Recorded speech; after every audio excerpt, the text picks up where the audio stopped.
Question: what are prohibited activities in the recruitment and placement of overseas workers?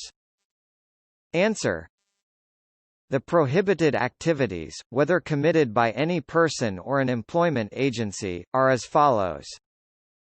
Accepting or charging fees greater than that specified by the Secretary of Labor and Employment, or to make a worker pay or acknowledge any amount greater than that actually received by him as a loan or advance. Furnishing or publishing any false notice or information or document in relation to recruitment or employment.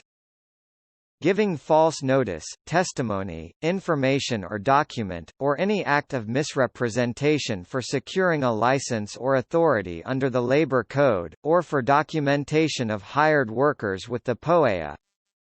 Inducing or attempting to induce a worker already employed to quit his employment in for another job offer, unless the transfer is to liberate a worker from oppressive terms and conditions of employment.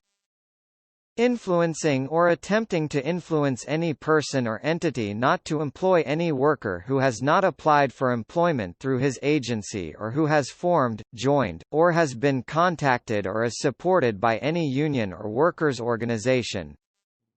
Recruitment or placement of workers in jobs harmful to public health or morality or to the dignity of the Republic of the Philippines.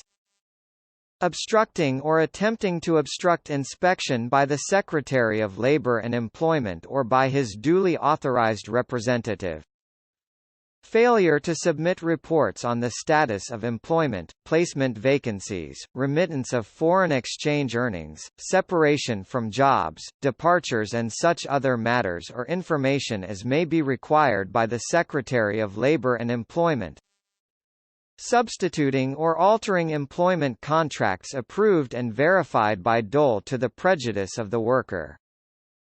For an officer or agent of a recruitment or placement agency to become an officer or member of the board of any corporation engaged in travel agency or to be engaged directly or indirectly in the management of travel agency,